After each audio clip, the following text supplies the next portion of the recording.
दोस्तों नमस्कार। 2025 के शुरुआत में ही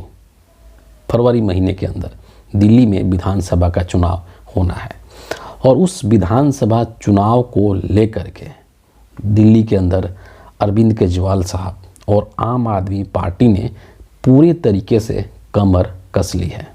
चुनाव की जो तैयारी है वो एकदम फुल ऑन चल रहा है और आम आदमी पार्टी के जो तमाम नेता हैं वो दिल्ली के अंदर अलग अलग जगहों पर जा कर के घूम रहे हैं, लोगों से संपर्क साधने की कोशिश कर रहे हैं, लोगों तक अपनी बातों को पहुंचाने की कोशिश कर रहे हैं। ये जो तैयारी का क्रम है, इसी क्रम में दिल्ली के अंदर आम आदमी पार्टी ने चुनाव के लिए अपने उम्मीदवारों की 2 लिस्ट भी प्रकाशित कर दी है। सोचिए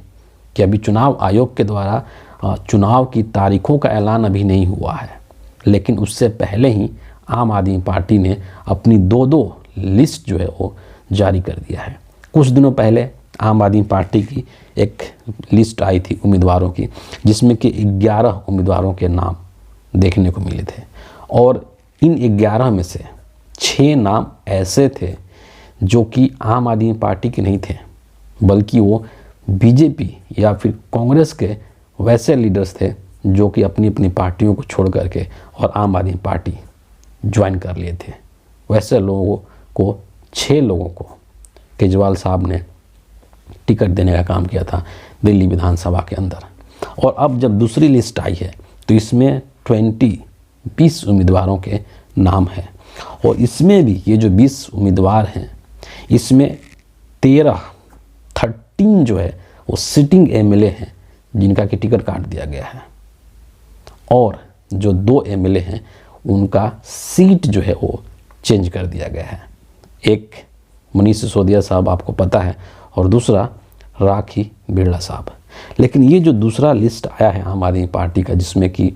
20 उम्मीदवारों के नाम तय किए गए हैं, इसमें एक सीट ऐसा है जिसको लेकर के काफ़ी चर्चा हो रहा है और अलग अलग तरीके से इस चीज़ को देखा भी जा रहा है। और वो जो सीट है वो मनीष सिसोदिया की सीट है पड़पड़गंज विधानसभा की। तो इस वीडियो में हम लोग थोड़ा समझने की कोशिश करेंगे कि क्यों आखिर मनीष सिसोदिया को पड़पड़गंज सीट से हटा करके और जंगपुरा भेज दिया गया। इसके पीछे आम आदमी पार्टी की, अरविंद केजरीवाल की क्या रणनीति रही होगी या क्या उनके दिमाग में चल रहा होगा, इसको थोड़ा यहाँ पर हम लोग समझने की कोशिश करेंगे। जैसा कि आपको पता है कि अभी एक जो टीचर थे यूपीएससी के लिए कोचिंग देने का काम करते थे, अवध ओझा, उन्होंने आम आदमी पार्टी ज्वाइन किया है। और जो मनीष सिसोदिया की सीट थी पड़पड़गंज विधानसभा जो सीट है, जहाँ से कि मनीष सिसोदिया ने लगातार 3 बार चुनाव लड़ा और तीनों बार वो जीते हैं और इस वक्त भी अभी भी वर्तमान में वो पड़पड़गंज विधानसभा से ही एमएलए हैं। लेकिन अभी जो है आम आदमी पार्टी ने मनीष सिसोदिया को वहाँ से हटा दिया है और इनको जंगपुरा भेज दिया है। यानी कि मनीष सिसोदिया 2025 का जो दिल्ली विधानसभा का चुनाव है वो जंगपुरा विधानसभा सीट से लड़ेंगे। और मनीष सिसोदिया की ये जो सीट थी जहाँ से वो 3 बार जीते थे, पड़पड़गंज विधानसभा सीट, ये सीट अवध ओझा को, जो कि आम आदमी पार्टी में नए नवेले आए हैं, इनको दे दिया गया है। अब ये क्या रणनीति है इसके पीछे, इसको थोड़ा हम समझने की कोशिश करते हैं। और इसमें कोई डाउट नहीं है कि मनीष सिसोदिया 3 बार पड़पड़गंज विधानसभा से चुनाव जीते हैं। लेकिन जो आखिरी जो विधानसभा का चुनाव था दिल्ली विधानसभा का, उसमें मनीष सिसोदिया को बीजेपी की तरफ से बहुत कड़ी टक्कर मिली थी। बीजेपी के जो प्रत्याशी वहाँ से थे वो रवि सिंह नेगी थे और जो चुनाव हुआ था जब, तो उसमें मनीष सिसोदिया जी को वहाँ पर कुल मिला करके 70,163 वोट मिले थे, जबकि जो रवि नेगी हैं जो कि बीजेपी के प्रत्याशी थे, इनको जो है 66,956 वोट मिले हैं। और ये जो जीत का मार्जिन था मनीष सिसोदिया का वो बेहद कम था, 3,207 का मार्जिन है। यानी कि किसी भी तरीके से मनीष सिसोदिया ये चुनाव जीतने में सक्षम हो पाए थे। अब यहाँ पर एक दूसरा एंगल है, इसको भी समझने की ज़रूरत है कि जिस तरीके से इस चीज़ को आप दिमाग में रखेंगे कि लास्ट विधानसभा चुनाव में मनीष सिसोदिया की जीत की जो मार्जिन थी वो बेहद कम थी। इस चीज़ को आप जरूर अपने दिमाग में, अपने जहन में रखेंगे। दूसरा जो पॉइंट मैं यहाँ पर बताने जा रहा हूँ वो ये है कि दिल्ली के अंदर जिस तरीके से जो शराब नीति घोटाला का मामला था, उसमें आम आदमी पार्टी के कई सारे लीडर्स जेल के अंदर गए। स्वयं जो मुख्यमंत्री थे अरविंद केजरीवाल, वो भी गए थे, और जो मनीष सिसोदिया थे जो कि पूर्व डिप्टी सीएम थे, शिक्षा मंत्री थे दिल्ली सरकार के अंदर, वो भी इस शराब नीति मामले में जेल गए थे। तो एक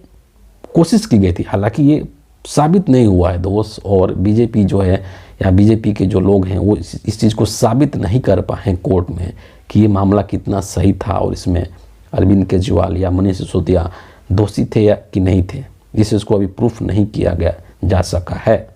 और इसको लेकर के अभी जो चीज़ें हैं वो न्यायालय में चल रही है। बेल इन लोगों को मिल चुका है, बेल पर ये लोग बाहर आ चुके हैं। लेकिन एक जो छवि में डेंट पहुंचाने की जो कोशिश की गई थी, एक जो लेबल लगाने की कोशिश की गई थी बीजेपी के द्वारा कि आम आदमी पार्टी की ये जो लीडर्स हैं इन्होंने दिल्ली में शराब नीति में घोटाला किया है ना, यानी एक भ्रष्टाचारी का लेबल लगाने की कोशिश किया बीजेपी के लोगों ने मनीष सिसोदिया के ऊपर या फिर अरविंद केजरीवाल के ऊपर। और केजरीवाल साहब ने जब मुख्यमंत्री के पद से इस्तीफा दिया था तो उन्होंने एक बात भी कही थी। उन्होंने कहा था कि अब मैं दिल्ली के मुख्यमंत्री के कुर्सी पर तभी बैठूंगा जब दिल्ली की जनता चुनाव में मुझे जिता करके भेजेगी। तो ये जो चीज़ है ये मनीष सिसोदिया के साथ भी लगता है, क्योंकि उनके ऊपर भी, उनकी छवि को भी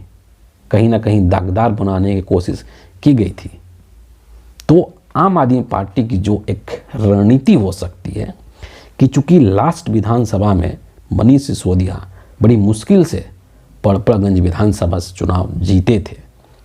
तो इसीलिए संभवतः आम आदमी पार्टी ने इनको पड़पड़गंज से हटा करके और जंगपुरा से चुनाव लड़ाने की कोशिश की है। कारण कि जंगपुरा जो है वो आम आदमी पार्टी का वर्चस्व वाला सीट है, आम आदमी पार्टी के लिए एक बहुत ही सेफ सीट है, और इसीलिए जंगपुरा से मनीष सिसोदिया साहब को चुनाव लड़ाया जा रहा है, जहां से कि ये इनके जीतने की मैक्सिमम चांसेस है कि जीत ही जाएंगे। क्योंकि अगर पड़पड़गंज से चुनाव लड़ते हैं और वहां से हार जाते हैं तो फिर बीजेपी के जो लोग हैं वो इस बात को भुनाने की कोशिश करते हैं कि जनता ने मनीष सिसोदिया को इसलिए नकार दिया क्योंकि ये दिल्ली शराब नीति घोटाले में आरोपी हैं, शामिल हैं, उसमें लिप्त हैं।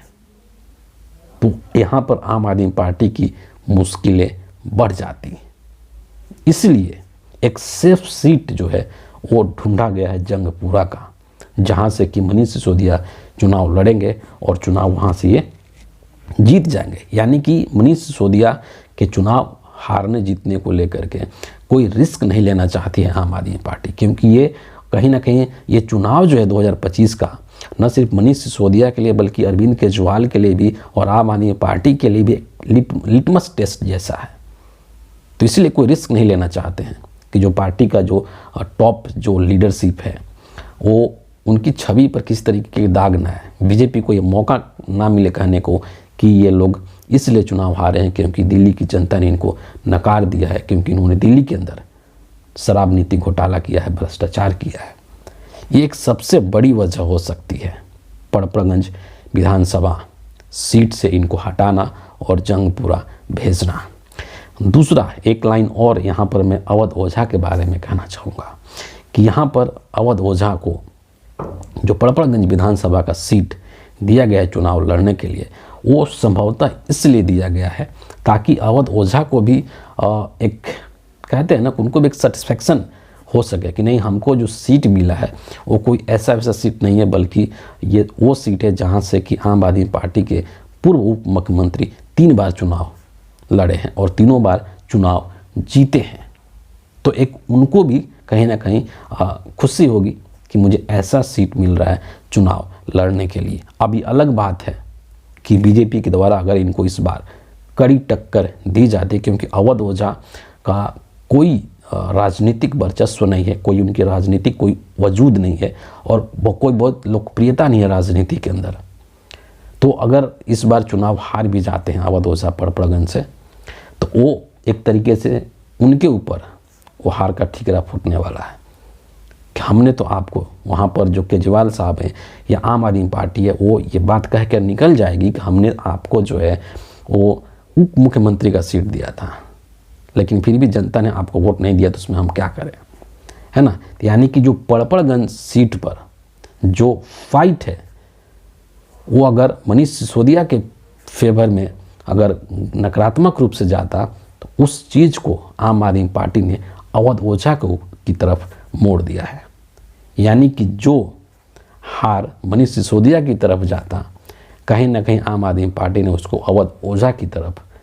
मोड़ने का काम किया है और बहुत ही रणनीति के तहत ये सब चीज़ें की गई है। तो आगे चुनाव में देखने को मिलेगा कि इन सीटों पर क्या होता है, किसका पलड़ा भारी होता है, कौन जीतता है, कौन हारता है। फिलहाल इस वीडियो के लिए इतना ही है। आप सभी का बहुत बहुत धन्यवाद।